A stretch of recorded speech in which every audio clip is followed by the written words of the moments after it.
아마 심소령님은 모르실 텐데 90년대 초중반쯤에 도스 플로피 디스크로 넣어서 저 압니다. 하는 게임이 있었어요. 저 게임 진짜 많이 했죠. 그때 남북전쟁. 오! 빰빠람 빰빰빰빰빰 하고 빵빵 쏘고 중간에 기차 같은 거 타면서 보너스 게임도 나오고. 초등학교 때 남북전쟁이라는 게임이 진짜 있었어요. 네. 그래서 원장님이 지난번에 왜 30년 전에 공부하셨다고 막 그 얘기 하실 때 와, 남북전쟁 하면 나는 딱 그 네. 플로피 디스크로 했던 게임이 생각이 났어. 병종이 딱 세 개잖아요. 보병, 기병, 포병. 그래서 막 그 남북은 막 그거 그러고 네. 최 박사님. 네. 사실은 최 박사님이 굉장히 그 인터넷에서 유명해지셨던 건 독소전쟁입니다. 근데 이 독소전쟁을 시작한 계기가 남북전쟁은 지겨워서 못 보겠네 라고 해서 독소전쟁 보셨다는 얘기가 있던데. 그 정도까지는 아니고요. 제가 뭐 독소전쟁 쪽을 조금 더 많이 보기는 했지만은 그 전에 그냥 이것저것 전쟁 하나하나에 관심이 두두 생겨서 한 바퀴 삥 돌던 시절이 있었거든요. 대학 때 참 인상적으로 본 게 나중에 얘기 나오겠지만은 게티스버그라는 영화가 있습니다. 네, 굉장히 리얼하게 찍어서 수많은 전사 팬들의 가슴을 설레게 했던 게 영화가 아마 있는데요. 1부, 2부, 3부로 나눠져 있을 거예요. 굉장히 길고 진짜 수많은 엑스트라들, 리액터들이 동원이 돼갖고 정말 실감나게 찍어서 많은 인상을 줬는데 전 그거 보고서 깜짝 놀라갖고 와 남북전쟁이 생각보다 재밌네 하면서 그때부터 막 좀 책을 찾아봤는데 이건 봐도 끝이 없는 거야 이게. 그렇죠, 없죠. 한 몇십 권 보다가 때려쳤습니다. 몇십 권이나 봤어요. 그 뒤로도 많이 갖고 있어갖고 지금도 한 100권 단위로 갖고 있는데 하여튼 그때 이 역시 미국이 전쟁 하나에 대해서 이렇게 깊게 파는구나 참 감탄했던 기억이 납니다. 이 남북전쟁을 이해하면 현재의 미국을 이해하는 데 도움 많이 되겠죠? 네, 저도 그렇게 생각을 합니다. 기본적으로 뭐 독립전쟁이 있었고요. 또 하나 이제 1812년에 미국하고 영국이 했던 전쟁이 굉장히 중요한 것 같아요.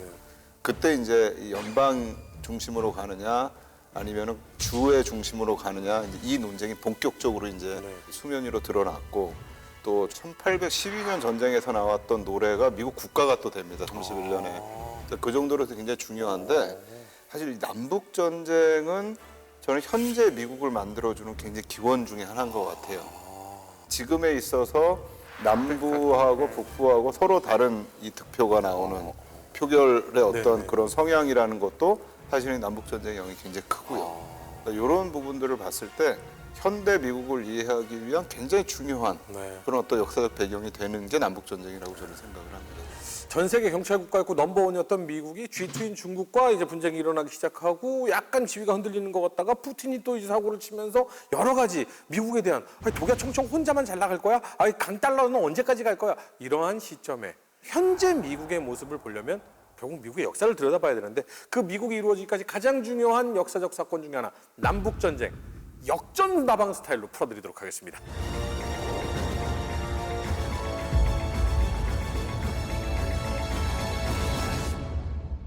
근데 사실은 우리가 의외로 세계대전을 너무 많은 분들이 관심을 가지고 계시니까 남북전쟁에 대해서는 그냥 이론으로 슬쩍 넘어가는 경우가 굉장히 많아. 근데 남북전쟁은 우리는 이런데 미국인들은 관심 많죠? 관심이 많은 정도가 아니죠. 그래요? 미국에서 이제 미국의 전쟁을 다루는 여러 가지 이제 책이 있을 거 아니에요. 그래서 그 출판된 책의 어떤 그런 걸 부수를 비교를 해보니까 남북전쟁이 압도적인 1위입니다. 무려 6만여 권 정도가 나왔어요. 남북전쟁만 다룬 책들이. 그리고 2등이 2차 대전이고 3등이 베트남 전쟁. 1차 대전보다 베트남 전쟁이 더 많아요? 네, 그만큼 논란이 많은 전쟁은 더 많이 이제 책들이 나오는 거죠. 그래서 왜 이렇게 미국에서 남북전쟁이 많을까라고 놓고 봤을 때 첫 번째가 초등학교, 고등학교 때 같은 경우는 미국 역사 교육이 의무입니다. 대학 같은 경우도 뭐 전체는 아니지만 20% 정도, 특히 주립대 같은 경우는 대학교 1학년 때 역사 과목을 또 들어야 돼요. 그래서 이제 역사학과에 가는 저 같은 유학생들도 조교를 할 수 있는 게 워낙 클래스가 많다 보니까 강사가 필요한 거죠. 그래서 기본적으로 미국의 역사 기본 과목을 이제 강의를 하는 이제 그런 일이 생기기도 합니다. 어쨌든 거기서 미국사를 다 많이 배우고 미국사에서 빼놓을 수 없는 가장 중요한 사건을 꼽자면 그네들은 남북전쟁을 꼽게 되죠. 왜냐하면 남북전쟁이 현대 미국을 만들어준, 진정한 미국을 만들어준 사건이라고 생각하기 때문에 그게 아마 첫 번째 이유가 있지 않을까라는 생각이 들고요. 두 번째는 그만큼 남북전쟁에 이슈가 많다는 거죠. 그러니까 단순히 우리가 이야기하려고 하는 뭐 전쟁에 대한 부분뿐만 아니라 정말 다양한 걸 많이 주제로 끄집어내더라고요. 그래서 저도 최근에 알았어요. 남북전쟁에 대한 여러 가지 어떤 해석 중에 네네. 그래 이렇게 바라보면 꼭 북군이 그렇게 뭐, 예. 훌륭한 마인드까지는 모르겠는데 막 그렇죠. 이런 이야기들도 네. 있고. 이거는 제가 세 번째로 하고 싶었던 이야기이긴 한데 이제 대학원 동기 네. 이제 박사과정에 있는 친구가 뭘로 박사 논문을 썼냐면 남북 전쟁 시기에 북군의 우유 조달로 논문을 썼습니다. 우유 조달? 네, 우유를 어떻게 만들어서 그걸 어떻게 이렇게 해가지고 전방에 있는 병사들까지 전해주는지에 대한 그걸 가지고 논문을 썼어요. 근데 재밌는 거는 거기에 대한 선행 연구가 또 엄청 많았던 거예요. 이미 연구를 많이 한 거야. 네, 그 우유에 대해서. 그걸 근데 왜 연구해요? 우유가 거기로 가는 게 왜 중요해요? 근데 그게 다 뭐랑 연결되냐면 이제 미국의 우유 산업과 또 연결되면은 이제 산업과 경제사랑 또 연결이 되기도 하고 그 다음에 그 우유를 하는 과정 중에 여러 가지 또 동원됐던 사람들도 있고 그다음에 중간중간 마을에서 또 뭔가 또 하더라고요. 그러면 또 이제 미시사적인 부분하고도 또 연결이 되고 또 그게 우유가 가서 병사들에게 어떤 영향을 줬는지 뭐 이렇게 들어가 보면 또 이제 좀 전쟁 우유가 사랑 병사들한테 영향도 줘요? 영향을 주죠. 엄청난 그럼요. 그 영향 당시에는 중요한 단백질 공급원으로서도 중요했고 네. 우리 아이스크림 보급 기억나잖아요. 그런 거 그런 사소한 거 역할이구나. 하나하나가 이 병사들의 사기를 올리는데 굉장히 중요한 것이고 우유같이 상하기 쉬운 이런 음식들 갖다가 맨날 그 곰빵 먹던 시절에 이 신선한 우유 한 잔을 먹일 수 있다는 것 자체는 정말 중요한 네. 보급의 문제가 걸려 있죠. 우유랑 이제 커피가 제일 또 이제 여기서 중요했었는데 아무튼 저도 사실 이런 생각이었습니다. 굳이 왜 이렇게까지 해야 되지? 약간 했었는데 그 사람은 나름의 또 의미를 부여하는 거죠. 거기에 대해서 이런 게 필요하다. 그러니까 사실 우유를 날라주는 것 자체가 미국이 뭔가 이제 근대화됐다라는 걸 또 보여주려고 하는 또 그런 부분도 분명히 있었을 것 같고 제가 어렸을 땐 도저히 이해할 수 없었는데 나이가 들면서 내가 그걸 하고 있구나라고 느낀 게 뭐냐면 네. 어른들끼리 술 마시면서 정치 역사 얘기를 하면서 술을 마시면서 핏대를 올리는 거거든요. 네. 한국 사람들 보면 정치 얘기는 뭐 물론 있겠지만 제외하고 역사 얘기하면서도 핏대 많이 올려요. 막 얘기하면서 미국 사람들도 네. 이렇게 어른들끼리 술 마시면서 역사 얘기하면서 막 핏대 올려요. 이거는 저는 사실 캔자스에 있어서 사실 막 싸운 적은 없어요. 근데 이제 주로 남부 쪽에 있는 대학 나온 사람들, 뭐 특히 노스캐롤라이나나 좀 덜하게는 뭐 사우스캐롤라이나나 뭐 조지아 이런 데 가면은 거기 대학생들이 이렇게 섞일 거 아니에요. 그럼 이제 남북 전쟁을 가지고 한다 그러면 역사학자들끼리 이야기는 하는 거지만 역사적 잣대로 이야기가 안 되는 거죠. 그 정도로 아직도 첨예하게 뭔가 이렇게 대립되어 있는 부분들이 분명히 있는 거고 그래서 사실 저는 이제 역전다방을 기대하는 이유가 뭐냐면 어떻게 보면 우리는 좀 떨어지는 타자의 시선으로 볼 수 있는 거잖아요. 조금 더 우리 입장에서 객관적으로 볼 수 있지 않을까 이 전쟁에 대해서 도대체 어떤 이유 때문에 전쟁이 났고 어떻게 전쟁이 수행이 됐고 그 유사는 지금 과연 어떻게 작용을 하고 있는지 이런 부분은 우리가 잘 볼 수 있다라고 저는 기대를 하고 또 배울 생각에 기대를 하고 있습니다. 여러분 이제 크게 시작을 했습니다. 예? 아니 뭐 링컨이 뭐 노예 해방을 하고 남부군이 어떻고 인종차별이 어떻고 이런 이야기만 들어오시다가 우유가 북군 사기에 미치는 영향이라든가 이게 마을을 고치면서 어떻게 유통이 됐는가 그렇죠. 이런 디테일한 이야기 어디서 들으시겠습니까? 객관적인 시각, 4I즈의 시각 계속해서 기대를 해주시면 좋겠고요. 우리 심선영님께서 또 이 남북전쟁의 어떤 이 디테일한 미시적인 거를 객관적으로 분석할 수 있게끔 네, 아주 많이 뭐 사실 좀 흥분이 되고 기대가 좀 많이 됩니다. 네. 알겠습니다. 자, 역전다방 남북전쟁편 4I즈의 한 줄평 남북전쟁은 네모다로 시작하도록 하겠습니다. 저는 말씀드렸지만 저는 현재 진행형이다라고. 남북전쟁은 현재 진행형이다. 네. 저는 뭐 굉장히 고민을 많이 했었는데요. 남북 전쟁은 북부 경제와 남부 경제의 충돌이다. 경제 충돌이다. 저도 뭐 비슷한 관점이긴 한데 저는 경제대국, 기술대국의 발판이었다. 그렇게 말씀드리고 싶습니다. 본격적으로 미국이 세계 탑 경제대국, 기술대국으로 올라선 거는 남북전쟁을 계기로 이렇게 된 거거든요. 이게 어떤 그런 역할을 하게 됐는지 전쟁을 들여다보면서 생생하게 보게 될 것이라고 확신하고 있습니다. 남북 전쟁은 어떻게 보면 이제 국가 총력전의 시작이었다. 모든 나라의 어떤 국력과 국민의 어떤 힘을 다 동원했던 국가 총력전의 시작이었고 그렇기 때문에 전쟁의 상흔이 클 수밖에 없었다. 자, 남북전쟁이요. 스케일이 워낙 커서 스타트를 사실은 어디서부터 잡을 것이냐에 대한 이야기도 굉장히 많은데 일단 땅으로 잡았습니다. 땅. 자, 남북전쟁 직전의 영토입니다. 예. 독립된 13개 주에서 몸집을 어마어마하게 이렇게 크게 불려 나갔습니다.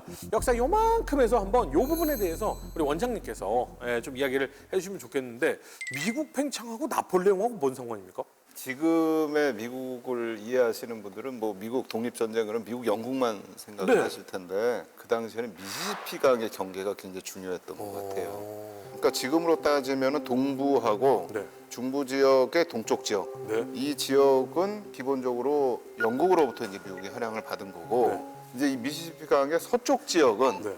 그 당시에 프랑스가 가지고 있었어요. 그리고 거기를 전체를 루지애나라고 했었어요.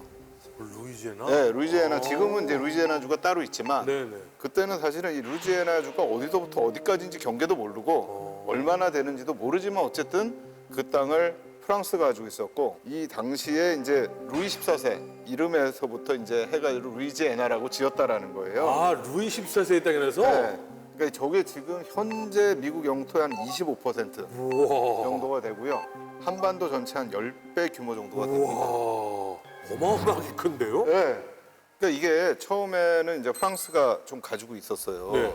그랬다가 이거를 이제 스페인 쪽으로 넘어갔다가 어. 나폴레옹 시대 때 다시 이제 프랑스가 가져옵니다. 네. 그러니까 이게 유럽 대륙에서도 그렇지만 아메리카 대륙을 장악함으로써 영국보다 더 우세한 그런 위치에 가겠다라고 해서 이제 저거를 이제 장악을 했는데 이게 지금 미국이요. 저기가 이제 뉴올리언스로부터 해가지고 미시시피 강으로 가는 그 중요한 데인데 왜 그러냐면 그 당시는 아직 철도가 없었어요. 그러니까 그 당시 미국의 제일 중요한 게 뭐 결국은 강을 따라서 가거나 나중에 이제 운하를 파가지고 그걸 통해 가지고 유통을 하는 겁니다. 그러니까 아무리 생산을 해도 이거를 판매할 때로 옮기질 않으면 또는 공장으로 옮기질 않으면 아무것도 안 되는 거잖아요. 그러니까 지금 저기 있는 미시시피 강이 지금 보면 저 경계에 있는 거예요. 네. 저쪽에 루이지애나 프랑스령하고 미국의 그러니까 경계에 있는 데인데 그게 이제 필요하니까 미국이 이거를 어떻게 좀 이 땅을 좀 받을 수가 있을까 해가지고 이제 프랑스로 미국 협상단이 갑니다. 그래가지고 이제 여기서 이제 루이지애나를 좀 우리가 구매를 하겠다. 아, 구매를 하겠다고요? 처음에는 그냥 뉴올리언즈로 원래 하려고 했어요. 예, 네, 그리고 조그만 도시를. 그렇죠. 네, 네. 갔는데 이게 웬걸? 프랑스가 그래 한번 해보자. 이러고 나온 거예요. 미국의 입장에서 야 이게 나폴레옹 마음 바뀌기 전에 좀 빨리 해보자. 네. 그래서 원래는 이제 이런 거 하려고 그러면 의회 비준을 받아야 되잖아요. 그 전에 미리 이제 대통령이 도장부터 찍어. 또 간 대표단이 또 미국 본토에 연락을 했는데 잘 안 돼요 연락이. 안 되는데 대표단이 빨리 하고 보자. 하고서는 이제 딱 합니다. 이건 대박 결정이다. 네. 야, 이거 미국의 영웅들인데 이 사람들은. 이 시점에 왜 사절단이 프랑스로 갔느냐에 대한 부분인데 여기 있던 딥 사우스 지역이 이제 개발이 계속 되고 있던 상황이었어요. 우리가 이제 땅들이 넓어지면서 거기서 농사를 짓고 저 일대에 뭔가 북부에서 생산한 물자들이 이제 들어와야 되는 상황 속에서 북부의 뉴욕이나 볼티모어에 있는 항구를 통해서 바다를 통해서 이제 물자를 들어오게끔 만들어야 됐던 거죠. 그래서 항구가 필요했던 게 저기 뉴올리언스가 이제 그래서 항구가 필요했던 거고 근데 저기를 프랑스가 이제 관할을 하고 있었는데 당시에 미국과 프랑스의 관계는 대단히 좋았습니다. 독립전쟁 때도 프랑스가 미국을 지원을 해줬었고 영국과 미국이 적대적이니까 그렇죠. 프랑스는 당연히 네, 미국과 그렇죠. 쌤쌤이. 네, 그래서 충분히 뉴올리언스를 이제 받을 거라고 예상을 하고 그래도 프랑스가 순순히 넘겨줄까라고 했는데 원장님 말씀대로 뉴올리언스란 조그만 도시가 아니라 저 전체를 그냥 루이지애나를. 가져가 버렸던 거는 어마어마한 이제 성과였던 거죠, 사실. 채무를 좀 변제해주고 그 외 금액을 지불하는 방식으로 한 1,500만 달러 정도에 이거를 이제 구입을 하겠다라고 했는데 프랑스 오케이 한 거예요. 1,500만, 그때 당시 1,500만 달러가 어마어마한 돈인가요? 그럼요. 대략 한 3억 5천만 달러? 그 정도라고 보시면 돼요. 3억 5천만 달러면 지금 한 4천 몇백 억, 5천억? 4,200억? 뭐 그 정도 되겠죠? 그래도 헐값이야. 거저인데. 미국으로선 영끌한 셈입니다. 네. 저 당시에는 우리가 1,500만 달러가 그 당시 미국 재정으로는 그것도 굉장히 많은 액수였어요. 그러니까 탈탈 털어서 일단 좋은 매물이 나왔어. 빨리 질러야 돼. 그렇지. 그러다 보니까 근데 돈이 있어? 돈은 없으니까 야 대출 좀 받자. 그래서 유럽 은행 두 곳에 모자라는 돈은 대출을 받아서 산 거예요. 근데 그 당시에 대출 이자가 6% 정도 될 때예요. 연이율이. 할만할 때네. 이 부동산 투자의 위험성을 아셔야 되는 게 이 어. 금리 상승기, 요즘처럼 금리 상승기에 6%도 무서운 겁니다. 이거 그래서 조금만 넉놓고 있으면은 금방 이게 원리금이 불어나요. 그래서 실제로 이 미국이 지불한 돈이 20년 정도 지나서야 결국에 다 지불하게 되는데 그때까지 실제로 지불한 돈은 한 2,300만 달러 정도 된다고 해요. 그동안 이자가 붙어서 이게 늘은 거지. 물론 지금은 아니까 그렇지만 저 정도면 영끌 무조건 해야죠. 영끌에서 성공한 거죠. 미국을 샀어. 근데 왜 프랑스는 그렇게 판 겁니까? 진짜 이해가 안 돼요. 아니 그리고 저 Y자 강이 이렇게 탁 합쳐지고 바다까지 이어지는 저 모습이 네. 아니 젖과꿀이 흐를 것 같은 느낌이잖아요. 근데 저게 이제 프랑스가 되게 어려웠어요. 그쵸. 그러니까 이게 프랑스 혁명 이후에 재정난도 있었고요. 또 나폴레옹이 이제 이때가 들어왔는데 굉장히 지금 전쟁을 앞두고 막대한 지금 군비도 필요한 상황이었고, 그러니까 이건 이제 어떻게 할 거냐 생각했던 게 IT 생각을 합니다. 카리브해로 가가지고 거기 이제 사탕수들이 나오는데 이게 이제 설탕하고 럼주의 원료잖아요. 그 당시 또 럼주가 굉장히 중요한 이제 술이었으니까 이걸 통해서 뭔가를 해야 되겠다라고 하는데 여기서 이제 흑인 노예 반란 사건이 발생을 해요. 그 원래 생각은 IT로 가서 여기서 뭔가를 하고 그리고 루이지애나를 해가지고 여기서 벌어들인 돈으로 영국하고 한판 붙어보자 이 생각을 했는데 IT부터 이제 문제가 생겨요. 여기다 이제 토벌대를 보냈어요. 토벌대를 보냈는데 문제는 이 토벌대가 거기에 갔다 황토병에 걸려가지고 황열병 같은 네, 심각한 황토병에 딱 걸려가지고 나폴레옹 입장에서. 그렇죠. 네. 여기서 보냈던 프랑스군의 한 3분의 2 정도가 손실이 돼요. 그냥 병으로. 네. 그러니까 원래 계획이 이제 어그러진 거죠. 여기다가 이제 추가 파병을 하려고 하는데 돈을 벌기 전에 영국하고 한판 붙었다 진 거예요. 그러니까 이렇게 되니까 나폴레옹 입장에서는 이제 급한 거죠. 내가 지금 어떻게든 돈을 빨리 마련해야 여기서 우리가 다시 한번 재건해가지고 올라간다. 그럼 어디서 마련할래? 저거부터 팔자. 어차피 우리 저 관리도 못한다. 저 바다 건너에 있는 거 가다가 괜히 영국 놈들 만나면 우리 떨어져. 이거. 네, 파병도 못하고 저거 어떻게 관리하겠어요? 프랑스보다도 넓은 땅이에요. 프랑스의 몇 배 되는 거죠. 네, 그리고 사실 저것도 나중에 미국 개척할 때 저 지역에 막 탐험가들을 보내서 개척할 정도로 굉장히 척박한 곳이라서 프랑스가 뭘 한다고 될 수 있는 곳이 아니에요. 이렇게 되니까 아 그래? 그러면 기왕 줄 거 주고 가자. 하고서는 이제 팔아버리는데 뒷걸음질 치다가 미국이 잡은 거죠. 저거를. 그랬는데 저렇게 큰 땅을 프랑스에 딱 사고 나면 미국 입장에서는 야 이거 그냥 돈 주고 이 땅 다 살 수 있겠는데 이러면 나머지 저 지금 미국 서부나 남부나 뭐 이런 지역도 그냥 돈 주고 사요? 그러니까 이제 문제가 된 게 이제 다른 지역들입니다. 저기 이제 밑에 짙은 브라운색으로 된 네네네. 지역들 이제 저게 스페인과 멕시코와 관련된 지역입니다. 아 뉴멕시코 있고 막 그죠. 그렇죠. 근데 이제 특히 이제 오른쪽으로 와서 이 플로리다 동부의 스페인령 플로리다. 저희가 또 되게 중요합니다. 그러니까 아까 이 뉴올리안스가 중요한 것처럼 강이나 바다를 통해서 와야 됩니다. 그러려고 하다 보면 플로리다가 되게 중요한 거예요. 그래서 아직은 이제 스페인이 저기를 가지고 있지만 저기에서 1차 세미놀 전쟁이라는 게 이제 이루어집니다. 왜 이게 세미놀 전쟁이라고 하냐면 이 지역에 살고 있는 인디언들이 있는데 이주한 미국인들하고 세미놀 인디언 사이에 충돌이 일어났어요.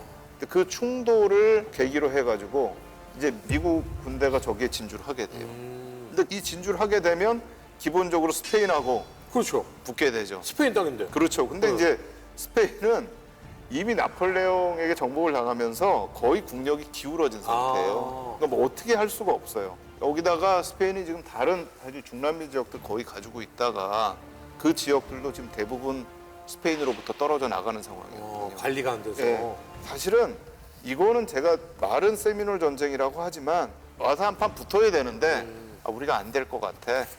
그래 그러면 돈 주고 가져가세요. 이쪽은 또 이제 강매 쪽에 가깝게 되는 거군요. 근데 뭐 당시에는 비난 여론도 많았어요. 지금이야 플로리다가 그런 알짜 땅이 됐지만은 그때는 다 늪지대였거든요. 농사가 안 되는 땅이잖아요. 네, 기본적으로 농사 생각이. 자체 네. 지금이야 뭐 오렌지도 많이 나고 네. 이것저것 많이 나지만 그때는 늪지대 악어도 득식을 하고 아 저기서 어떻게 살려고 이거 뭐 너네 너무 영끌한 거 아니냐 하여튼 엄청 비난이 많았어요. 미국 국민들한테도 비난이 있었어요. 각 주에서 돈을 어차피 내는 거니까 처음에 그래서 여기를 사면 어차피 카리브해하고 가까우니까 사탕수수를 지어라고 했어요. 여기다가. 근데 가보니까 사탕수수 지을 때가 아니잖아요. 그치. 그다음에 네. 농무부 장관이 와서 조사를 했는데 사탕수수를 지으려고 했는데 딱 보니까 앞에 카리브해 쭉 있잖아요. 근데 여기 이 카리브해에 이미 사탕수수가 엄청나고 여기 뭐 플랜트 농장이 있어요. 여기하고 경쟁을 하라고? 그래서 안 돼. 이래버렸다고요. 그러니까 이게 또 신문에 퍼져 나가요. 그러면서 이거 그 비난 연애는 약간 있었죠, 사실. 근데 어쨌든 저러고 사버렸어요. 그러니까 이제 재미를 좀 보기 시작한 거죠. 한번 더 넓혀봐. 그랬더니 이제 루이지애나 옆에 있는 땅이 보이기 시작하는 거예요. 근데 이때는 또 전쟁을 합니다. 그러니까 아마 땅을 본격적으로 넓히면서 미국이 처음으로 전쟁을 한 게 멕시코 맞아요. 루이지애나 이제 옆에 있는 데인데 전쟁하면 또 전쟁사의 대가이신 아닙니다. 우리 심 교수님이 좀 해주셔야 되지 않겠습니까? 이 브리핑. 그 상황을 좀 보면은 전반적으로 이제 19세기 초반 이 시기에 미국인들에게 이제 열풍이 불었던 거는 서부로 이동하는 거잖아요. 미시시피강 서쪽으로 가자라는 그 움직임이 시작되는 시점이에요. 1810년, 20년 이때부터. 그래서 미국인들은 이거를 매니페스토 데스티니라고 해가지고 신이 우리에게 이걸 계시를 한 거다. 왜? 우리는 서쪽으로 가서 전체 미국을 우리가 가져갈 의무가 있고 운명적인 운명이다 이거는. 이 대륙을 미국의 것으로라는 어떤 마인드를 가지게 된 거예요. 그렇죠. 사명이죠. 사명이죠, 우리의 사명. 사명이다 저거. 네. 가기 시작했다 사람들이. 꿈과 희망을 찾아서 어려운 길을 뚫고. 근데 그렇게 해서 갔던 곳이 저기 있는 텍사스입니다. 그러니까 텍사스를 저희가 이렇게 보면 저기가 서부가 아니고 중부처럼 보이잖아요. 그렇죠. 근데 지금도요 미국의 프로스포츠에 보면은요 텍사스는 서부에 다 속합니다. 아, 서부 리그에. 네, 메이저리그도 서부고요. 그래서 이게 그 당시도 그렇고 지금도 그렇고 약간 텍사스 그러면 위치는 저기 있지만 서부라고 하는 그런 개념들이 좀 미시시피 보입니다. 서쪽이기 때문에. 네, 네, 네. 네. 그러니까 그 당시의 관점에서는 네. 저쪽은 다 서부였던 거예요. 텍사스는 당시에 이제 멕시코가 스페인으로부터 독립을 하게 됐고 멕시코 정부에서는 처음에 이제 미국인들을 잘 나름 케어해 주죠. 그래서 문제만 일으키지 말아라. 그러면 뭐 도와줄게. 라고 하면서 멕시코 주민하고 뭔가 이렇게 나름 원만한 관계가 처음에는 있었어요. 그런데 어느 순간 보니까 멕시코인들보다 미국인이 훨씬 더 많아지기 시작합니다. 그리고 미국인들이 멕시코 정부 말을 이제 조금씩 안 듣기 시작하죠. 그래서 항상 하는 말이 있어요. 손님을 너무 집에 오래 두면 안 된다. 근데 그래서 멕시코 정부에서는 이제 미국인을 통제하려고 하고 문제를 일으키는 미국인들을 이제 추방하려고 하고 이런 과정 중에 이제 텍사스 땅에 있는 미국인들이 독립을 선언을 하는데 때가 이제 1836년에 선언을 하게 됐고 웃긴다. 남의 땅에 몰래 슬금슬금 와서 살다가 정부만 안 듣다가 나 독립할래. 이런 거잖아. 그렇죠. 이제 미국인들 둘러보니까 멕시코인들도 얼마 안 되고 이제 우리가 여기에 다수가 된 것 같은데 휴스턴이나 이 일대에 주로 모여 살았었습니다. 근데 이제 멕시코 정부에서 통제를 하려고 드니 독립선언을 해버린 거죠. 그러자 멕시코에서 이제 진압을 하러 들어옵니다. 너무 당연한 거죠. 네, 멕시코는 사실 이전부터 이제 내전 상태에 있었는데 때마침 이때 그게 마무리됐고 기존에 이제 장군이었던 산타안나가 이제 대통령이 됐거든요. 그래서 이 사람이 직접 군대를 이끌고 와요. 네. 처음에 이제 전투가 이루어졌던 것은 알라모라는 곳입니다. 그래서 이 알라모 요새에서 텍사스인들이 한 200명 정도가 있었는데 아무래도 이제 중과 부적이죠. 거기서는 얼마 규모가 안 되네요. 얼마 안 되니까. 그래서 여기서 끝까지 저항하다가 전멸합니다. 아, 미국인들이? 네. 유명한 영화 있잖아요. 예, 13일 동안 저항을 해요. 근데 이게 어떻게 보면 일파만파로 좀 의미가 확장된 게 뭐냐면 다른 미국인들 여기에서의 저항을 우리가 기억하자라고 하면서 사기가 엄청 올라가게 되는 그런 상황이 벌어지고 그 이후에 이제 바로 어떤 전투가 일어나냐면 샌 제신토라는 지역이에요. 그래서 여기서 텍사스 공화국의 군대랑 멕시코 군대가 붙습니다. 병력 속으로 봤을 때는 텍사스 군대가 한 900명에 멕시코 군대가 한 1,400명 정도가 됐어요. 근데 여기에는 이제 직접 정규군 장군이 이제 와요. 그 전에 사실 알라모에서는 사실 민병대죠. 근데 여기서는 민병대이긴 했지만 그래도 미군의 어떤 연방군에서 나왔던 그런 지휘관이 이제 민병대를 좀 지휘하는 정도의 수준으로 올라갔고 특히 이제 미군이 강했던 거는 지형을 잘 알고 있었죠. 아무래도 여기서 거기 살고 살던 있었으니까. 여기 있는 텍사스 공화국 군대가 숲에 잘 매복을 시켜놓습니다. 부대들을. 기습적인 공격에 여기서 전멸합니다. 거의. 멕시코군요? 네, 한 650명 정도가 전사를 했고요. 포로가 한 300명 정도가 잡히고 나머지 다 부상자예요. 아니 이거 지금 굉장히 큰 게 미 연방군이 온 게 아니라 네. 나 우리 독립할 거야라고 텍사스 공화국이 네. 민병대 조직이 지금 멕시코의 정규군을 이긴 거네요. 그렇죠. 네. 무엇보다 지휘관 그렇습니다. 산타안나 대통령이 포로가 됐어요. 여기서 대통령이 지휘관이 포로가 됐고 사실 이제 이 전투 과정 중에 멕시코에서는 사실 대통령을 바꿉니다. 근데 어쨌든 대통령이었잖아요. 잡혔어, 바꿔. 그렇습니다. 멕시코가 이제 텍사스랑 강화를 하게 되죠. 그래서 어떤 조건이었냐면 미국에 합병하지 않는다는, 미국의 연방이 되지 않는다는 조건으로 텍사스 공화국이 이제 독립을 인정을 받습니다. 멕시코로부터. 근데 텍사스 미국하고 합병되잖아요. 그렇죠. 이후에 이제 9년 만에 미국이 이제 텍사스를 28번째 주로 병합을 하게 되는데, 근데 이제 누가 반발하겠어요, 당연히? 거기 살고 있는 멕시코 주민들? 아니요. 멕시코 자체가 반발을 하게 되죠. 멕시코가. 멕시코는 어떤 약속을 하면서 텍사스를 독립시켰죠? 미국 연방에 들어가지 않는다. 그렇죠. 그래서 이걸 딱 하고 나니까 외교 관계가 단절돼요. 미국과 멕시코의 미국과 멕시코의 외교 관계가 단절됐고, 미국은 사실 여기서 더 나아가서 텍사스뿐만 아니라 저기 있는 여러 캘리포니아도 그렇고 애리조나도 그렇고 뉴멕시코도 그렇고 지금 다 멕시코 땅이잖아요. 네. 저기까지 차지하고 싶은 욕심이 있었습니다, 당시에. 근데 뭔가 구실이 없었어요. 사실 안에서는 전쟁 준비를 하고 있었지만 외교 관계가 단절된 상태에서 뭔가 구실을 만들어야 될 거 아니에요. 그래서 처음에는 멕시코한테 우리가 돈 주고 살게. 멕시코 거부하죠. 그러면서 구실을 찾은 게 뭐냐면 저 텍사스 땅에서 멕시코군과 무력 충돌을 일으킵니다. 군사 작전이요? 약간의 이제 어디서 많이 듣던 소리네요. 네, 그렇죠. 특수 군사 작전인 것 같아요. 특수 군사 작전이죠. 그러면서 미국 군대가 멕시코 군대에게 공격받았다라는 어떤 구실로 멕시코에게 이제 선전포고를 하게 됐고요. 네. 오 마이 갓니스. 혹시 옛날에 TV 드라마 시리즈 전에 뭐 예전에 게티스버그라는 영화 이전에 미국에서 굉장히 유명한 TV 드라마 시리즈 중에 남과 북이라고 있었어요. 맞아요. 패트릭 스웨이지 나오는. 들어봤어. 그 초반부가 바로 요거를 다루고 있는 거예요. 네. 맞아요. 그러니까 멕시코 입장에서 보면 완벽한 침략 전쟁이네요. 네, 그러니까 이미 준비가 되어 있었어요. 그래서 동시다발적으로 여러 군데를 공격합니다. 하나의 루트가 이제 저기 있는 텍사스 쪽으로 들어가서 멕시코 쪽으로 들어가는 부분이 있고, 또 하나의 루트는 저기 텍사스 쪽에서 해가지고 뉴멕시코 쪽으로 이제 들어가는 루트가 있고, 또 하나는 해군을 이용해서 캘리포니아 모노레이 쪽으로 상륙을 해서 로스앤젤레스 쪽으로 진격하는 또 그런 루트가 있죠. 그러면서 1846년 가을에는 이미 미국이 캘리포니아를 다 정복을 합니다. 오. 그런데 여기서 좀 보면은 뭐냐면 사실 멕시코 군대가 병력은 더 많을 수 있어요, 미군보다. 근데 멕시코는 생긴 지가 얼마 안 됐고, 그 다음에 신생 국가의 군대가 훈련도 제대로 받지 못했고, 그렇죠. 게다가 국가 시스템도 제대로 안 돼 있는, 막스 페인으로부터 독립을 한 거잖아요. 그렇죠. 조직적으로 시스템을 갖춰서 싸울 수 있겠습니까? 거기에 비해서 미국은 멕시코군보다 병력은 적긴 했지만 무기도 뛰어났고 영국하고 싸운 훈련도 잘 돼 경험이 있었고 등등 멕시코군을 전투력에서 압도할 수 있었죠. 근데 그럼에도 불구하고 멕시코가 항복을 하지 않아요. 멕시코도 믿는 구석이 있죠. 뭐 누구를 믿어요? 영토요. 멕시코 크잖아요. 중국처럼 도망가면서 계속 싸운다. 게릴라를 할 수 있고, 멕시코가 사실 내전을 하면서 그런 경험들을 많이 있었거든요. 네네. 근데 이제 미국이 여기서 기상천외한 나름의 전략을 합니다. 이때 미군의 장군 중에 윈필드 스콧이라는 장군이 있는데 나중에 이제 스포긴 하지만 북부군의 총사령관이 되는 인물입니다. 이 사람이 했던 게 뭐냐면 멕시코 쪽으로 상륙을 해서 바로 멕시코의 수도인 멕시코 시티로 진격하자. 멕시코 시티가 멕시코의 중심이다. 저기를 우리가 함락시키면 멕시코가 불복하실 것이다. 어떻게 보면 대단히 모험적인 작전인데 이거를 실행을 합니다. 미국. 그래서 실제로 ม็xi코 시티를 함락을 시켜요. 베라크루즈에서 상륙을 해가지고. 베라크루즈로 상륙을 해요? 네, 그래서 이거는 멕시코한테는 엄청난 기술이죠. 정부 입장에서는. 저 위에 전선에서 싸우고 있는데 갑자기 미군이 수도로 나타났어요. 그러니까 뭐 1000km 이상 떨어진 데서 온 거 아니에요? 네, 그러면서 멕시코가 이제 항복을 하게 됐고 미국이 여기 있는 모든 멕시코의 영토를 1,500만 달러의 양도를 받습니다.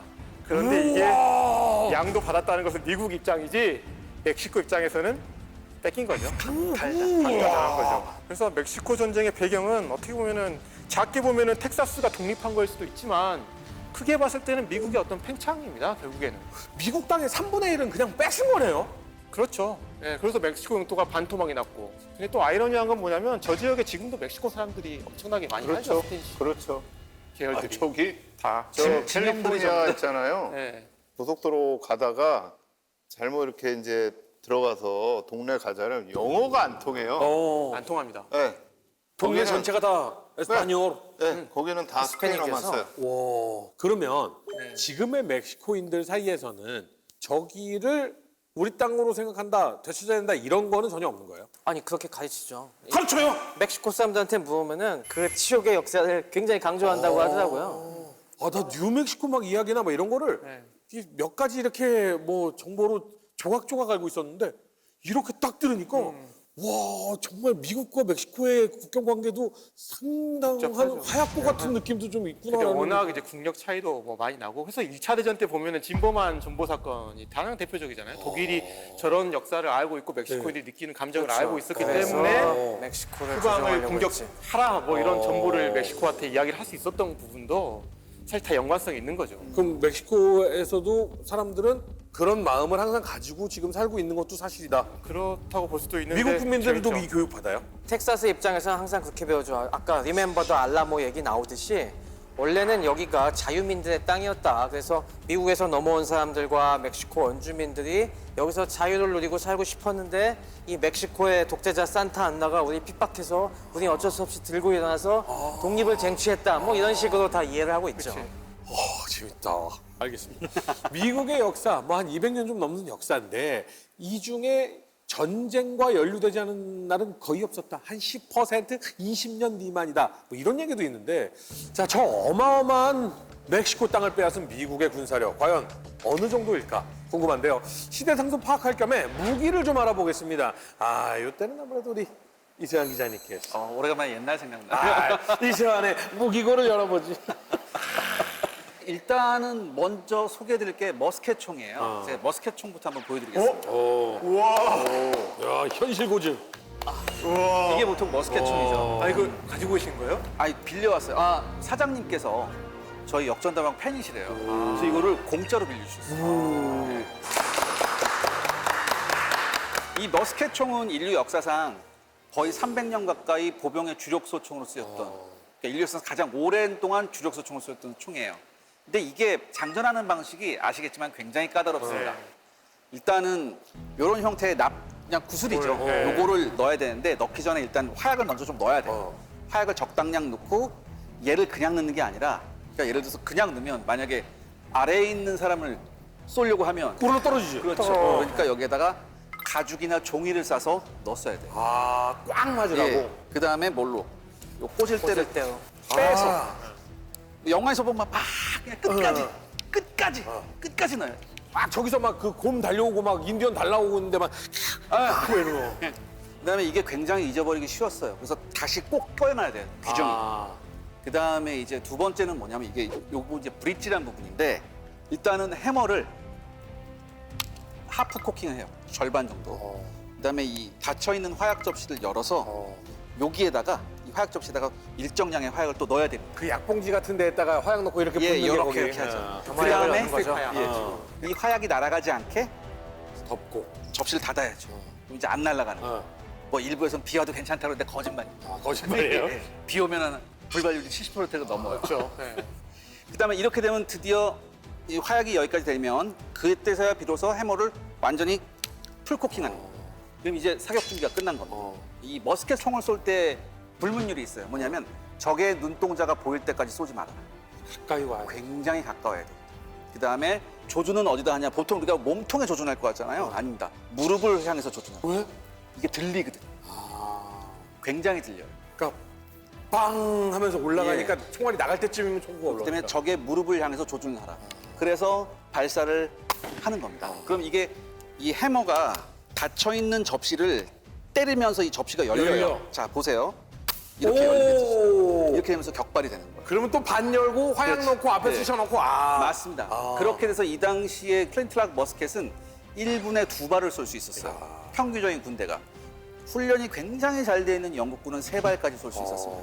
근데 사실 이것도 굉장히 진보된 총이었어요. 그 앞에 200년에 비해서. 그 앞에 200년은 우리가 임진왜란 때 쓰던 화승총이었습니다. 심지에 불 붙이는 네, 거. 계속 심지를 들고 있어야죠. 불을 계속 붙여놓은 상태에서 탁 쏘면 그때 팡 하는 그런 거기에서 상당히 발전한 총이에요. 그래서 이 총이 한 300년을 거의 버틸 수 있었죠. 문제는 이게 활강식입니다. 활강. 활강식이면 안에 강선이 없는 거죠. 없는 거죠. 더군다나 이 총알이 구슬 형태니까 공기역학적으로 굉장히 안 좋아요. 그렇기 때문에 총구에서 나가는 위력은 셌는데 공기저항을 받는 그 순간부터 위력이 급격히 떨어져요. 그 이게 그 야구에서 무회전 공 던지면 변화가 심하게 일어난다고 하잖아요. 맞습니다. 그거 같은 거예요? 네. 너클볼 같은. 일부러 변화 심하게 던지려고 무회전 공을 던지는데 쟤는 무회전이군요. 그렇죠. 그렇기 때문에 당시에 유효 사거리가 50m 이내였고요. 최대 사거리는 90m 정도 되는. 그러니까 원래 뭐한 2, 300m 날아갈 수 있어요. 충분히. 뭐 어떻게 잘만 쏘면 한 700m도 날아가는데 사람한테 살상을 시키려면 90m 이내. 제대로 맞추려면 50m 이내. 그래서 옛날에 이런 플린트락 머스켓을 쏠 때 가장 중요한 게 뭐냐면 여러 명이 모여서 한 곳에 집중 사격하는 게. 네. 그래서 옛날에 이랬잖아요. 정말 바보같이 싸우잖아요. 코앞에 보일 때까지 서로 걸어가서 앞으로 걸어가. 얘네 한 번 쏘고 쟤네 한 번 쏘고 어. 턴 방식으로 써요. 그 중에서 제일 불쌍한 애가 북치는 친구였어. 얘는 총도 못 쏘는데 이거 치면서 앞으로 가. 따라라라 이러면서 막 앞으로 가. 그럼 북치는 사람들이 보통 어린애잖아요. 네. 왜 어린애인 줄 아세요? 총 덜 맞으라고? 이게 굉장한 공포예요, 사실. 네. 허준 씨 생각해 보세요. 허준 씨 총 들고 가는데 허준 씨가 맨 앞열이라고 생각해요. 너무 무섭지. 엄청 무섭잖아요. 어. 근데 일부러 고수를 아이가 해요. 이게 뭐냐면 야 애도 가는데 애도 가는데 너도 못 가 이거예요. 그래서 애를 시켰다고 고수. 자 그렇다면 이제 서로 이제 막 턴 방식으로 싸우다가 한쪽이 못 견디잖아요. 네. 한쪽이 못 견디면 그때는 도망가요. 그럼 그때는 뭐예요? 소켓용 나이프를 꼽고 그때부터 백병전. 돌격하는. 사실 저런 총을 쏠 때 명중률이 안 좋다고 했잖아요. 그러니까 전술적인 목표는 사실 사람을 죽이는 것보다는 오히려 대형을 무너뜨리는 게 가장 중요한 겁니다. 그래서 대형이 무너지면 그때 이제 백병전을 시작하는 쪽이 유리하게 되는 그렇죠. 거죠. 대형이 무너지면 백병전을 시작함과 동시에 그 무너진 대형 속으로 우리 편 기병이 들어가요. 남북전쟁 초기까지 그랬죠. 쉽게 말해서 나폴레옹 전쟁까지 이런 식으로 싸웠어요. 근데 영화 패트리어트인가 멜 깁슨 주연한 거 보면 네. 숨어서 영국군한테 막 쏘고 스컬미시. 그 네. 강선 들어가 있고 막 그렇잖아요. 강선은 안 들어가 있죠. 아, 당시에 강선총도 있었어요. 있었어요. 근데 왜 소수가 있었어요. 왜 안 써 이거? 근데 강선총은 훨씬 장전하기가 힘들었어요. 그때도 이렇게 넣었어요? 네, 네. 어쩔 수 없죠. 안 들어가죠. 예, 훨씬 힘들었었고 또 하나 강선총이 비쌌습니다. 훨씬. 관리도 힘들고. 그럼 만약에 죄송합니다 궁금한 게 많아서 진짜 용맹해 양쪽 부대가 진짜 용맹해서 5m 앞에서도 대열이 안 흐트러져. 그럼 그러면 어떡해요? 수적 우위가 이기는 겁니다. 더 횡대로 펼쳐져 있는 쪽이 더 화력을 집중할 수 있잖아요. 그럼 끝까지 계속 이렇게 쏴요? 그렇죠. 그쪽이 이기는 거죠. 화력이 우세한. 그래서 옛날 군인들이 알록달록한 원색의 옷을 입은 이유가 네. 원색을 입으면 숫자가 많아 보이잖아요. 그래서 전술이 중요한 게 이렇게 대형끼리 가지만 결국 대형 중에 가장 약한 거는 측방입니다, 사실. 그래서 수적 우위가 중요한 게 더 펼칠 수 있으면 상대방은 이걸 더 공격할 수 있고 그래서 대형이 중요한 게 뭔가 전술에서 이쪽을 내가 강화를 해야 되겠다. 그러면 상대방의 측방을 더 공격할 수 있잖아요. 그러니까 지휘관들 입장에서는 어떻게 대형을 배치할 건가가 이제 고민스러운 거고 그게 사실 전술인 거죠. 그래서 처음에는 2열, 3열로 섰어요. 그러니까 앞열이 쏘고 그 다음 열 쏘고 그 다음 열 쏘고 이렇게 했는데 방금 신 교수님께서 굉장히 좋은 말씀 해주셨죠. 어차피 더 넓게 퍼져서 대각선 쪽으로 안쪽으로 사격하는 게 굉장히 중요했어요. 선형 전술, 라이너 택틱. 예. 예. 근데 이게 굉장히 중요했었어요. 자, 근데 기술이 발달하니까 이런 그 플랜트락보다 훨씬 더 좋은 소총이 나오기 시작했어요. 그렇죠. 생각을 한 거예요. 똑같은 총인데 얼마나 더 멀리 쏠 수 있을까가 이게 고민이었거든요. 그러니까 방금 말씀하신 활강보다는 안에 나사 강선을 파자. 모든 물체는 날아가는 물체는 회전을 걸면 탄도가 안정성이 생깁니다. 네. 자이로코 배짱을 그렇죠. 회전 관성을 주니까. 예. 그 다음에 이제 중요한 게 뭐냐면 이 납탄이 압력을 받으면 팽창해요. 팽창하면서 총신한테 꽉 물리면서 강선을 따라 돈다고요. 자, 근데 처음에는 이거보다는 뭘 했냐면 조금 더 간단한 방법을 썼습니다. 이 볼에다가 허리띠 같이 벨트를 했어요. 저거 보십니까? 벨트. 안에 강선을 저렇게 팠죠. 그 다음에 요 탄 안에다가 벨트를 이렇게 해놨어요. 띠를 두른 것 같죠. 요렇게 벨트를 한 총탄을 넣으니까 옛날 머스켓은 90m 날아가던 게 270m까지 유효사거리가 나와요. 근데 이거보다 더 진보된 총이 뭐냐면은 미니에탄을 쓰는 퍼커션 타입이었어요. 자, 이제부터 설명드릴게요. 이거예요. 원래 이런 볼은 공기역학적으로 안 좋잖아요. 미니에탄 한번 보시죠. 지금 거랑 비슷하죠. 이제. 비슷하죠. 네. 앞이 원추형이에요. 이런 공기역적으로 훨씬 유리하죠. 뚫고 나갈 것 같아. 예. 그 다음에 뒤에도 이게 광선이 있으니까 이것도 뒤가 팽창하게 돼 있거든요. 그래서 강선으로 돌아가요. 뒤가 이렇게 쏙 파여져 있어갖고 네. 이게 팽창하게 좋게 만들어져 네. 있죠. 그럼 강선이 깎은 게 아니라 튀어나와 있어요? 안쪽으로 깎아요. 깎아요? 예, 근데 팽창하면서 그 강산에 꽉 물리게 돼 있어요. 아, 그러니까 평평한데 팽창하니까 이 홈으로 밀려 들어가요? 그렇죠. 맞습니다. 그 정도로 팽창해요? 네. 네. 자, 이렇게 되니까 미사일 탄환은 보통 3배였잖아요. 일반 머스킷에. 얘는 4배가 나오고 우와. 더 멀리 나가는 거죠. 우와. 자, 근데 일단은 얘도 어쩔 수 없이 전장식이었어요. 밀어넣어야 돼. 여기다 화약 넣고 하고 요 꽂을 대로 또 밀어 넣어야 돼요. 자, 근데 이게 지금 미니에탄을 쓰는 엔필드 퍼커션 타입 총이에요. 네. 문제는 앞에 총탄 넣는 것까지는 똑같아요. 그 다음에 브릿지 부분인데 여기서 혁신이 일어나. 오. 왜냐하면 보통 뭐 화약 막 이렇게 열고 해야 되잖아요. 접시 열고. 그게 아니고 해머를 당기고요. 이제부터 뭐가 나오냐면은 뇌관, 즉 퍼커션이라는 게 나와요. 오. 그래서 이 뇌관을 그냥 여기다 끼우기만 합니다. 오. 끼우기만 하고 그러면 사격 준비가 끝나요. 그래서 시간이 엄청 빠져. 당기면 바로 사격이 되는 거죠. 시간이 엄청 단축되네. 네. 쉽게 말해서 아까 플린트락이 1분에 2발, 많이는 3발이었잖아요. 네. 이건 웬만큼 병사가 훈련받으면 1분에 5발까지. 이야. 이런 두 총이 어디서 마주쳤느냐? 남북 전쟁이 발발하기 직전인 1853년에 크림 전쟁이라고 들어보셨죠? 그렇죠. 크림 전쟁에서. 여기서 영국군과 프랑스 연합군하고 러시아군하고 붙었어요. 자, 근데 문제는 뭐였냐면 이제까지 전술이 똑같잖아요. 네. 야, 이제 후방에서 전진하기 위해서 준비해라고 있었어요. 다 준비해라고 했는데 이런 혁신적인 총을 쏘니까 다 죽는 준비하고 있는데 거기에 총탄이 날아오는 거예요. 와. 그러니까 당황한 지휘관들이 뭐야? 빨리 전진해 이렇게 했다고. 빨리 전진을 했죠. 서로 쏘기 시작하는 거예요. 그런데 서로 무슨 생각을 했냐? 야, 이 정도는 총알이 날아올 거리가 아닌데 왜 날아오지? 이러면서 계속 가요. 풍선이 들어가 있는 예. 걸 모르는 상태. 이러다 보니까 양쪽의 피해자가 어마어마하게 게다가 명중률이 훨씬 좋아졌잖아요.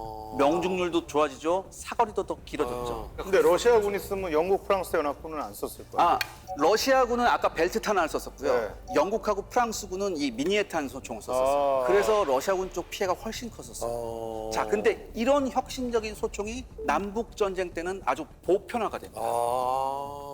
그 다음에 또 하나 남북 전쟁에서 더 혁신적인 게 나와요. 그래도 아직까지는 한 발밖에 못 쏘잖아요. 그렇죠. 한 발 쏘고 또 장전해야 되죠. 자, 근데 미국 콜트사에서 이런 드라군이라는 권총이 나왔어요. 자, 이거는 어떻게 혁신적인지 제가 말씀드릴게요. 서부 영화에서 보는 것과도 비슷한 총이에요. 비슷해요. 자, 근데 원래 이거를 장전하려게 되면 이렇게 해야 돼요. 이렇게 해서 왼쪽에 있는 핀을 뽑아야 됩니다. 그렇죠. 안전핀을 뽑아야죠. 굉장히 안 뽑혀요. 자, 핀을 뽑았죠. 그다음에 총신 자체를 분리시켜요. 아. 그다음에 실린더 자체를 분리해야 돼요. 아, 옆으로 이렇게 탁 튀어나오는 방식이 아니군요. 분리해 놓은 다음에 이 앞에 구멍이 뚫려 있죠.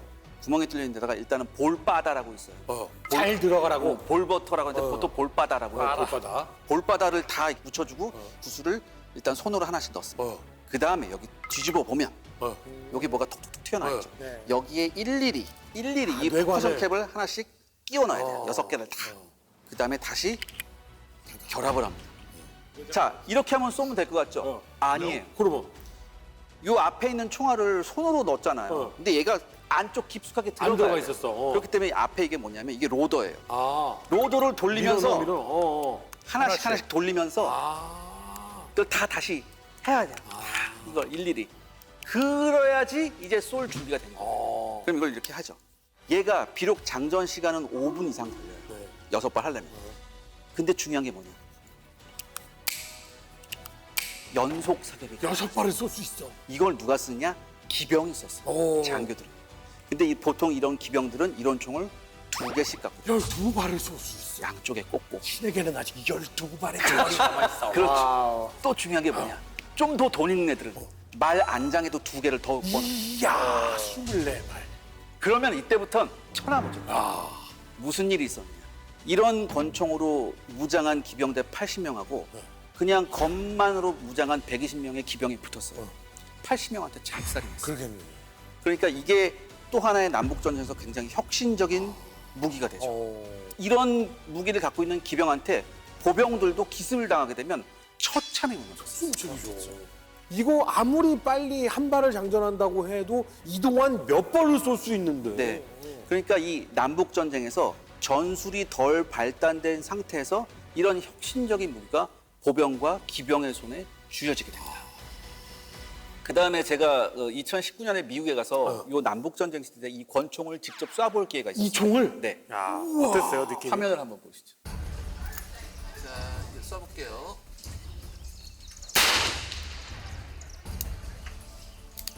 저게 장전이 상당히 힘들군요. 굉장히 힘들어요. 굉장히 총이 무겁고. 저거 처음에 하는데 얼마나 걸렸어요, 시간? 이거 맨 처음에 인스트럭터가 하는 걸 보고 따라했거든요. 네. 요거 빼서 다 장전하고 하는데 5분 이상 걸리더라고요. 혹시 여기에도 그러면 강선이 들어있어요?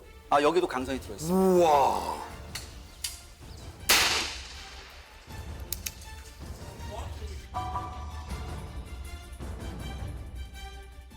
보통 제가 이게 관역이 한 10m 정도 떨어져 있었는데 조금만 훈련이 되면 이 6발을 10m 안에 다 넣을 수 있을 정도였어요. 그러면 기마병들이 탈 때는 사실은 옆으로 돌격해 들어가서 보면서 쏘는 거니까. 왜냐하면 네. 그때 카발리들은 거의 이거 몸처럼 사용하던 사람이에요. 그러니까 뭐 이렇게도 쏴요. 예? 이렇게도 쏘고. 막. 그러니까 당연히 한 손으로 장전해서 이렇게 쏘는 예. 연습이 다 돼 있었던 거예요. 특히 유럽에 비해서 미국이 이 권총의 발달 속도가 굉장히 빠릅니다. 그때까지 유럽 기병은 아직도 검기병 위주였습니다. 검기병 위주였는데 남북 전쟁 때의 이 기병의 이 리볼버식 권총의 사용이 굉장히 그러니까 그때 남북 전쟁이 일어났을 때 유럽에서 참관단들이 왔거든요. 남군 기병대가 권총 쓰는 이 리볼버 권총 쓰는 모습을 보고 모든 유럽의 참관단들이 충격을 받아요. 요 남북 전쟁 이전에 서부 개척 시대 인디언들 막 영토를 뺏으면서 권총 수요가 엄청나게 폭발하고 그거에 현장의 니즈에 맞는 제품들이 이제 이 신흥 미국 기업들에서 공급이 되면서 그 과정에서 엄청나게 발전한 건 맞습니다. 그러면 이때 당시는 농업가고 뭐 이제 뭐 목장 경영하고 했으니까 아니 뭐 그냥 잘 먹고 잘 살 일만 남았는데 이때부터 분쟁이 시작되고 불씨가 지펴지기 시작했다면서요? 네, 이제 새롭게 저렇게 많은 영토가 생겨나니까 다른 기존의 주들과 동등한 법적 지위를 갖게 되면서 자, 그렇다면은 이 주의 정책을 어떤 쪽으로 가져갈 것이냐, 이 주의 정치적인 색깔은 어떻게 가져갈 것이냐가 이제 첨예한 이슈가 된 겁니다. 그리고 그 색깔의 가장 핵심적인 사안이 바로 노예 제도였습니다. 이제 새로운 땅이 들어오면은 그 주를 자유주로 할지 노예주로 할지에 대한 문제인데 연방 정부가 이거를 결정할 것인가 아니면 이걸 주 정부에서 자체적으로 결정할 것인가 그 임시 수도였던 이제 필라델피아에 모여가지고 헌법을 만드는 회의가 열립니다. 그 대표적인 게 사실은 초대 재무장관이었던 알렉산더 해밀턴하고 초대 국무장관이었던 토머스 제퍼슨 사이에 벌어졌던 연방파와 비연방파의 대립이라고 할 수가 있는 것 같아요. 이렇게 많이 갈라지게 된 원인이 있습니다. 그거는 미국의 이민사를 우리가 좀 들여다볼 필요가 있을 것 같습니다. 보통 빅 웨이브가 한 4번 정도 있었다고 하는데 재밌는 거 많네. 네, 그래서 당연히 새로운 국가와 새로운 시대를 열어가는 데 있어서 나타날 수 있는 그런 갈등과 혼란이었다. 필연적인 부분이다. 네, 그런 어떤 시대적인 흐름도 또 있었던 네. 게 아니냐라는 생각도 해봅니다.